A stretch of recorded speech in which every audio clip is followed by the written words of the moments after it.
여러분은 우리가 살고 있는 요즘 시대를 한마디로 표현하면 어떤 말이 여러분 어울릴까요? 말씀입니다.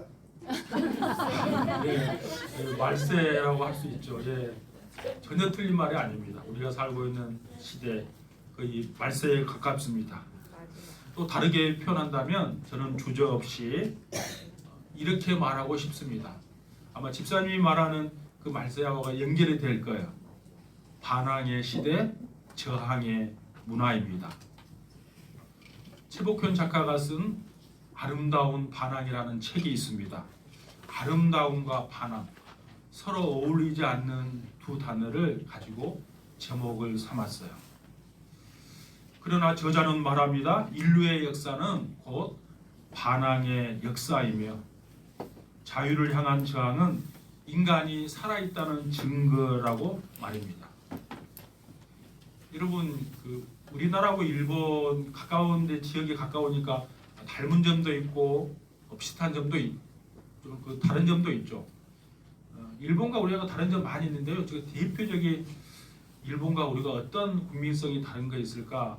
제가 설교 준비하면서 생각해봤어요. 몇 가지가 있을 텐데 저는 대표적인 한 가지를 꼽으라 그러면 우리나라 대한민국 사람들은 저항의 문화가 강해요. 여러분 국회의원들 정치하는 사람들 잘못하면 한국 사람들은 그냥 안 지나가요. 반드시 저항합니다. 일본은 여러분 일본 봤잖아요. 일본 아베 정부 때 그 많은 돈을 다 일본 정치인들은 숨겨놔도 일본 사람들은 순응해 버립니다. 그게 한국과 일본의 대표적인 큰 차이예요. 민주주의 지수가 어디가 높은지 아세요? 여러분 일본이 선진국 같이 보이잖아요. 그렇지 않아요. 민주주의 지수가 우리 대한민국이 일본보다 훨씬 더 높아요. 왜 그런가 하면 그 저항 정신이 강하기 때문이죠. 잘못하면 가만 안 둬둬요. 우리나라 사람들은. 이번 보세요. 대통령 그러니까 바로 끌어내리잖아요. 그 군인들이 와도 국회 앞에 가서 국민들이 저항하는 거예요. 그게 좋은 부분도 분명히 있습니다. 실제로 인류 역사를 돌아보면 노예 해방, 여성의 권리, 어린이와 노동자의 권리, 민주주의와 시민의 자유는 부당한 권력에 대한 저항 속에서 얻어진 것들이 많습니다. 개신교를 뜻하는 프로테스탄트, 이 말은 저항하는 사람들이라는 뜻입니다. 종교개혁 역시 교황권 남용과 왜곡된 교회 권위에 대한 신앙적 저항이었습니다. 그러나 여러분, 모든 반항이 다 아름다운 것일까요?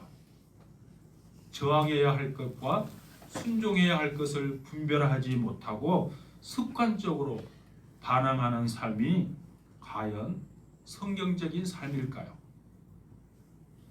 오늘 우리의 문화는 가정에서도 학교에서도 직장에서도 심지어는 교회 안에서도 왜 꼭 그렇게 해야 하느냐는 질문이 먼저 나옵니다. 순종은 낡은 가치, 구시대의 미덕처럼 취급을 받습니다. 그러나 성경은 놀랍게도 이 반항의 시대 한복판에서 하나님의 아들 예수 그리스도의 삶을 순종의 삶으로 증언합니다. 그래서 오늘 우리는 아름다운 반항이 아니라 예수님의 삶을 통해서 아름다운 순종을 배우기를 원합니다. 오늘 제가 교회학교 연합으로 성경 공부했는데요. 제가 오늘 이 순종에 대한 이야기를 했어요. 왜냐하면 제가 기업에 있어 보니까 이 순종을 어렸을 때부터 습관을 하지 못해가지고 기업에 와서도 어떻게 잘 통과된 거예요. 사실은 면접에서 다 걸려버리거든요. 반항이 심한 사람들은. 근데 그거 잘 걸리지 않고 통과한 사람들 기업에 와서도 좋은 평가를 받지 못하기 때문에 그래요. 여러분, 예수님 순종은 어릴 때부터 길러진 습관이었습니다. 성경은 순종을 한 번 하는 그 결단이 아니라 형성되는 습관으로 우리에게 보여줍니다. 그리고 우리나라 속담에도 이거 있죠. 3살 버릇 80까지 간다. 근데 그 속담에만 있는 것이 아니고요. 성경에도 그 진리의 말씀이 있어요. 에레미야 22장 21절에 보시면 이렇게 기록되어 있어요. 내가 평안할 때에 내가 내게 말하였으나 내 말이 나는 듣지 아니하리라 하였나니 내가 어려서부터 내 목소리를 청종하지 아니함이 내 습관이라. 그러니까 내가 어렸을 때부터 내 말을 듣지 않는 것이 내 습관이다 이렇게 지금 말하고 있는 거예요. 그래서 불순종은 하루아침에 생기는 것이 아닙니다. 어릴 때부터 반복되는 그 선택이 습관이 되고 그 습관이 인격이 되는 거예요. 근데 예수님은 어떻습니까? 예수님은 누가복음 2장 51절에 보시면 이렇게 성경은 기록합니다. 예수께서 함께 내려가사 나사렛에 이르러 순종하여 받드시더라. 그래서 순종하여 받드셨다 이 표현은 지속적이고 자발적인 순종을 말씀합니다. 유명한 성경 주석가였던 윌리엄 핸드릭스는 이 구절을 이렇게 번역했어요. 그는 부모에게 지속적인 순종을 들이셨다. 그러니까 예수님의 순종은 억지로 눌린 노예적 복종이 아니었습니다. 지금 누가복음 2장의 그 배경 우리가 잘 알잖아요. 이스라엘 백성의 최대의 명절 6월절 때 모든 이스라엘 백성들이 예루살렘에 모여서 제사를 드렸어요. 그러니까 요셉과 마리아도 그의 아들 예수님을 데리고 갔던 사건을 좀 기록하고 있는 거예요. 그때 예수님의 나이가 몇 살에 있는가 하면 12살이 있어요.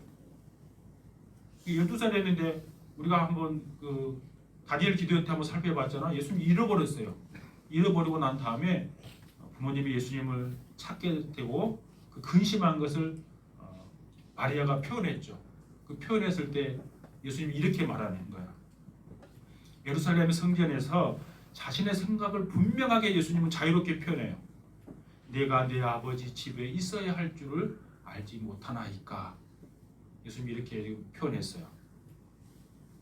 그러나 그 자유 속에서도 그분은 다시 그의 고향 나사렛으로 돌아갈 때 부모에게 아까 본 것처럼 51절에 본 것처럼 순종하여 받드셨더라. 순종한 삶을 사셨다는 거예요. 그 순종의 삶의 결과가 무엇입니까? 누가복음 2장 52절 그 다음 절에 예수는 지혜와 키가 자라가며 하나님과 사람에게 더욱 사랑스러워 가시더라. 순종의 결과가 하나님과 사람에게 사랑스러운 모습으로 드러나는 거예요. 여러분 반항 속에서 재능이 드러날 수 있지만 순종 속에서 인격이 자라게 되는 거예요. 반항은 사람을 돋보이게 할 수 있지만 순종은 하나님을 기쁘시게 합니다. 여러분 회사에서도 인재를 뽑을 때 재능이 뛰어난 사람을 뽑는 것이 아니라 성품이 좋은 사람을 뽑아요. 저는 인사부문에서 뽑아서 교육시켜 봤기 때문에 저를 알잖아요. 인사부장이 마지막 면접관도 할 때 교육시킵니다. 교육시킬 때 뭐라고 하면 제발 자격증 몇 개 있고 이거에 매몰되지 마십시오. 물어볼 때 그 사람의 인품이 어쩐지를 끝까지 보시고 그 사람을 뽑으십시오. 인사부장이 면접관들한테 교육시켜요. 마지막에 최종 면접 볼 때. 여러분 그런데 좋은 성품은 순종의 삶에서 자라나게 돼 있어요. 두 번째 순종은 고난을 통해서 배워지는 영적인 훈련입니다. 여러분 우리가 앞에서 순종은 하루아침에 길러지는 성품이 아니라 어렸을 때부터 형성되는 습관이라고 말씀을 드렸잖아요. 근데 우리의 현실은 어떻습니까? 우리 대부분은 이미 형성된 성품과 습관을 안고 신앙의 길을 걷고 있습니다. 그래서 하나님은 우리에게 또 하나의 통로를 허락하십니다. 그것이 바로 고난입니다. 하나님은 왜 순종을 고난을 통해서 가르치시는가? 8절에 보시면 우리에게 매우 낯설고 충격적인 말씀을 전합니다. 이런 8절 보세요. 그가 아들이면서도 받으신 고난으로 순종을 배워서. 우리는 흔히 이렇게 생각합니다. 순종은 말씀을 많이 알면 되는 거 아니야? 의지가 강하면 순종할 수 있는 거 아니야? 이렇게 생각하기가 쉽죠. 그러나 성경은 말합니다. 순종은 설명으로 배우는 교과목이 아니라 경험으로 익히는 훈련이라고. 그 경험이 고난을 통과하는 경험이에요. 하나님이 왜 굳이 고난을 사용하실까요? 그 이유는 분명합니다. 고난은 우리가 붙잡고 있는 자기 확신과 자율성을 무너뜨리기 때문입니다. 평안할 때 우리는 내가 하나님을 믿어서 잘 된다고 생각합니다. 그러나 고난이 오면 내 힘으로 감당할 수 없다는 사실이 비로소 드러납니다. 그럴 때 우리는 하나님 앞에서 무릎 꿇는 법을 배우게 돼요. 그리고 고난이 찾아오지 않으면요, 하나님 앞에 무릎 꿇지 않아요. 하나님은 고난을 통해서 하나님 앞에 우리가 무릎 꿇게 만드는 거예요. 시편 119편 67절을 보시면 이 고백이 나옵니다. 고난 당하기 전에는 내가 그릇 행하였더니 이제는 주의 말씀을 지키나이다. 시편 기자가 말합니다. 내가 고난 당하기 전에는 내 마음대로 그냥 걸어갔다는 거야. 근데 고난을 당하고 난 다음에 내가 하나님 말씀 앞에 순종하는 자가 되었다는 말이에요. 고난을 우리를 망하게 하지 않습니다. 고난은 우리를 순종의 자리로 다시 돌려세웁니다. 그래서 고난은 축복인 거야. 왜냐하면 우리를 순종의 자리로 돌려세우기 때문에 고난이 축복인 거예요. 여러분, 예수님도 고난을 통해 순종을 배우셨습니다. 여러분, 8절의 말씀이 우리에게 충격적으로 다가오는 것은 그 주어가 예수님이기 때문에 그래요. 이렇게 되어 있죠. 그가 아들이면서도 그랬어요. 예수님은 하나님의 아들이십니다. 하나님의 아들이시다는 말은, 하나님의 아들이라는 말은 제가 전혀 없다는 말이에요. 그리고 하나님이 하시는 모든 일을 다 안다는 말이에요. 그런데도 성경은 말합니다. 그분도 순종을 배워야 했다. 여기서 배웠다는 말은 예수님께 부족함이 있었다는 말이 아닙니다. 이 말은 순종을 실제의 삶에서 완성해 가셨다는 말이에요. 예수님은 고난을 피해갈 수 있었음에도 불구하고 고난을 통과하는 그 길을 선택하셨습니다. 그 과정에서 순종이 무엇인지 몸으로, 삶으로 직접 주님은 경험하셨습니다. 겟세마네 동산에서의 기도가 바로 그 절정입니다. 주님은 고난 앞에서 도망치지 않았고 하나님 앞에 머무는 법을 배우셨습니다.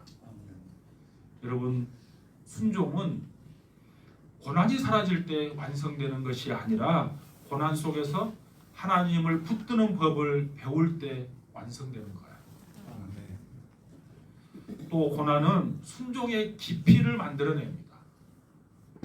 고난 없는 순종은 쉽게 말하면 조건부 순종이 되기 쉬워요. 예를 들면 이런 거예요. 내가 잘 되면 순종하겠습니다. 이해가 되면 따르겠습니다라는 태도예요. 그러나 고난을 통과하는 순종은 다릅니다. 그 순종은 하나님을 전적으로 신뢰하는 순종이에요.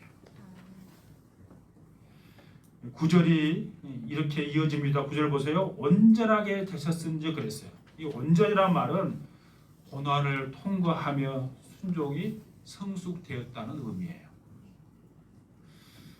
이게 고난은 우리를 부서뜨리기 위한 것이 아니라 온전하게 하기 위한 하나님의 과정입니다. 그래서 고난 속에서 우리가 붙잡아야 할 한 가지 결단이 있습니다. 고난이 올 때 우리가 결단해야 할 것 그건 단순해요. 왜 이런 일이 우리에게 일어났는가 이렇게 묻는 것이 아니라 주님 이 고난을 통해서 내가 배워야 할 순종은 무엇입니까? 라고 물으셔야 합니다. 앤드루 모레이는 이렇게 말했습니다. 순종은 고난을 피하는 기술이 아니라 고난 속에서 하나님과 동행하는 기술이다. 여러분 그러므로 고난이 올 때 더 반항하지 마십시오. 더 불평하지도 마십시오. 그 고난을 우리의 훈련의 순종의 훈련의 장으로 받아들이십시오. 우리가 예수님을 믿는 순간 우리 모두는 다 순종의 학교에 입학했어요. 근데 그 학교는 졸업식이 없어요. 그리고 시험도 반복돼요. 이 학교의 목적은 분명합니다. 우리 모두가 하나님의 뜻에 합당한 사람으로 세우기 위함이에요. 아멘. 오늘 우리가 겪고 있는 고난은 그래서 벌이 아닐 수 있습니다. 훈련일 수 있습니다. 순종을 배우는 자리일 수 있습니다. 그 자리에서 예수님처럼 고백하십시오. 주님, 제가 이해가 되지 않아도 순종하겠습니다. 그 고백 위에 하나님께서 반드시 영적 성숙의 열매를 맺게 하실 줄로 믿습니다. 세 번째, 순종은 하나님의 뜻을 이루는 궁극적인 길입니다. 우리가 앞에서 순종은 우리의 습관이고 고난을 통해서 배우는 영적 훈련임을 살펴보았어요. 근데 이제 마지막 묻고 싶은 것이 이것입니다. 왜 하나님은 우리에게 그토록 순종을 요구하시는가? 순종이 단지 우리를 착한 사람으로 만들기 위함입니까? 여러분 아닙니다. 성경에 말하는 순종의 궁극적인 목적이 있습니다. 순종은 하나님의 뜻을 이루는 통로이고 하나님의 구속의 역사를 완성하는 길입니다. 그러니까 순종이 없으면 하나님의 뜻을 이룰 수 없어요. 순종을 우리에게 요구하는 목적이 있다면 그것은 하나님의 뜻을 이루기 위한 그 통로로 우리에게 순종을 요구하시는 거예요. 예수님의 순종은 하나님의 뜻을 분별하는 그 기도에서 시작되었습니다. 히브리서 7절에 보시면 예수님의 생애 가운데 가장 깊고 처절한 기도가 나오죠. 7절을 한번 보십시오. 그는 육체에 계실 때에 자기를 죽음에서 능히 구원하실 이에게 심한 통곡과 눈물로 간구와 소원을 올렸고 그랬습니다. 성경학자들은 공통적으로 이 대목을 겟세마네 기도라고 다 이해합니다. 십자가를 앞두고 주님은 담담하게 운명을 받아들이신 초연한 철학자가 아니셨습니다. 심한 통곡과 눈물로 기도했다고 성경은 기록하고 있습니다. 심한 통곡이라는 표현은 전 존재가 흔들리는 울부짖음을 뜻합니다. 예수님이 이런 기도를 열었다는 거예요. 이것은 예수님의 연약함이 아니라 참된 순종의 진정성을 우리에게 보여주는 거예요. 순종은 하나님의 뜻 앞에서 자기의 뜻을 내려놓기까지 치열한 기도입니다. 여러분 한번 내 삶을 한번 이렇게 쭉 반추해 보십시오. 내가 어떤 선택을 하는 데 있어서 하나님의 뜻과 나의 뜻이 여러분 언제든지 여러분 일치했던가요?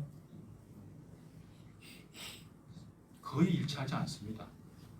하나님의 뜻과 내가 어떤 선택을 하는 데 있어서 사실은 거의 80% 이상은 일치하지 않아요. 왜 그렇습니까? 나의 뜻은 언제나 나의 욕망이 반영된 선택을 하기 때문에 그래요. 그래서 하나님의 뜻과 나의 뜻이 다르기 때문에 나의 뜻을 굴복시키는 치열한 기도가 있지 않고는 하나님의 뜻에 내가 순종할 수 없어요. 그래서 하나님의 뜻을 이루기 위해서는 정말 통곡하는, 오늘 예수님께서 통곡과 눈물을 흘리는 그 기도를 들었던 것처럼 그 그 기도가 없이는 내 뜻을 하나님의 뜻에 맞출 수 없어요. 그래서 치열한 기도가 우리에게 필요한 거예요. 예수님은 십자가가 하나님의 뜻이라는 사실을 모르지 않으셨어요. 그러나 그 뜻을 가볍게 여기지도 않으셨습니다. 기도 없이 순종하지 않으셨다는 말이에요. 여러분, 오늘날 우리의 문제는 무엇입니까? 기도하지 않고 순종하거나 혹은 거부하는 거예요. 그러나 예수님은 먼저 하나님의 뜻을 깊이 묻고 그 다음에 순종하셨습니다. 그래서 순종은 맹목이 아니에요. 그러니까 우리가 맹목적으로 순종하는 것이 아니에요. 순종은 기도를 통해서 하나님의 뜻을 분별한 후의 결단이에요. 예수님의 순종은 자기의 뜻을 내려놓는 결단이었어요. 그럼 그것이 겟세마네 기도이지 않습니까? 겟세마네에서 예수님은 어떻게 기도하십니까? 아버지, 할만하시거든 이 잔을 내게서 지나가게 하옵소서. 그러나 내 뜻대로 마옵시고 아버지의 뜻대로 하옵소서. 예수님의 기도였어요. 여기서 우리는 순종의 본질을 봅니다. 순종이란 하나님의 뜻이 없는 곳에서 억지로 참는 것이 아니라 내 뜻이 분명히 존재하는 상황에서 그 뜻을 내려놓는 선택이에요. 예수님에게도 내 뜻이 있었습니다. 고난을 피하고 싶은 뜻, 고통 없이 사명을 이루시고자 하는 뜻이 있었어요. 그리고 그것은 죄가 아닙니다. 인간으로서 자연스럽게 나타나는 모습인 거죠. 그러나 예수님은 그 자연스러운 뜻 위에 하나님의 뜻을 올려놓으셨어요. 히브리서 5장 8절은 이렇게 말합니다. 그가 아들이면서도 받으신 고난으로 순종을 배워서. 여러분, 순종은 그래서 말로 하는 신앙 고백이 아닙니다. 순종은 내 뜻을 내려놓는 실제적 선택입니다. 예수님은 순종을 통해서 구속의 역사를 완성했습니다. 여러분, 순종의 결과가 가져온 것을 보십시오. 9절이에요. 예수님의 순종이 가져온 결과가 구속인데요. 9절은 우리가 같이 읽겠습니다. 시작. 온전하게 되셨은즉 자기에게 순종하는 모든 자에게 영원한 구원의 근원이 되시고. 아멘. 여기서 온전하게 되셨다는 말은 사명을 완성하셨다, 하나님의 뜻을 끝까지 이루셨다는 뜻이야. 예수님의 순종은 단순히 개인적인 경건의 문제가 아니었습니다. 그 순종을 통해 인류의 구원의 문이 열리게 된 것입니다. 만약에 예수님께서 겟세마네에서 자기의 뜻을 끝까지 붙잡고 있었다면, 그리고 십자가 앞에서 도망을 쳤다면 저와 여러분의 구원은 없었을 것입니다. 그러므로 성경은 말합니다. 구원은 예수님의 순종에서 시작되었고 우리의 순종으로 연결된다고. 9절 다시 보십시오. 자기에게 순종하는 모든 자에게 그랬어요. 이 말은 예수님의 순종이 우리에게 순종의 길을 열어주셨다는 말이에요. 히브리서 5장 10절은 순종의 결과를 이렇게 마무리하고 있습니다. 여러분 10절 보십시오. 10절 같이 읽겠습니다. 시작. 하나님께 멜기세덱 반차를 따른 대제사장이라 칭하심을 받으셨느니라. 아멘. 여러분, 멜기세덱 우리가 너무나 잘 알죠. 창세기 14장에 나오는 살레만 멜기세덱, 떡과 포도주를 가지고 아브라함에게 축복했던 왕이지 않습니까? 그 예수 그리스도의 그림자예요. 그러니까 멜기세덱의 반차를 따라 예수님이 대제사장이 됐다는 말이에요. 그 말은 예수님이 곧 하나님이란 말이에요. 예수님은 순종을 통해 십자가를 지셨고 순종을 통해 부활하셨으며 순종의 결과로 예수님이 대제사장이 되었다는 거예요. 우리의 대제사장이 된 거예요. 그래서 그분은 지금도 우리의 연약함을 아시고 우리의 갈등을 이해하시고 지금도 우리를 위해서 중보하시는 분이세요. 아멘. 왜냐하면 예수님 우리의 대제사장이 되셨기 때문이에요. 여러분, 오늘 하나님은 여전히 우리의 순종을 통해서 일하십니다. 하나님의 뜻은 기도로 분별된 순종을 통해 조용히 그러나 분명하게 이루어집니다. 오늘 정리하면서 말씀을 맺으려고 합니다. 히브리서 5장은 이렇게 요약할 수 있습니다. 그분은 예수님이시죠. 예수님은 고난 속에서 순종을 배우셨고 그 순종으로 온전하게 되셨으며 마침내 우리에게 영원한 구원의 근원이 되셨다. 고난을 배우셨고 순종을 통해서 우리에게 구원의 근원이 주님은 되신 거예요. 오늘 우리의 작은 순종 하나가 가정을 살리고 교회를 살리고 다음 세대를 살릴 수 있습니다. 하나님은 능력 있는 사람을 찾으시는 것이 아니라 끝까지 순종하는 사람, 그리고 그 순종하는 사람을 통해서 하나님은 오늘도 일하십니다. 예수님이 걸어가신 길은 고난의 길이었지만 생명의 길이었고 구원의 길이었으며 하나님의 뜻을 완성하는 길이었습니다. 오늘 우리 모두가 이 고백을 하나님 앞에 올려드릴 수 있기를 원합니다. 아버지여, 내 뜻대로 마옵시고 아버지 뜻대로 하옵소서. 이 순종의 고백 위에 하나님께서 여러분의 삶에 아름다운 열매를 맺어갈 줄로 믿습니다.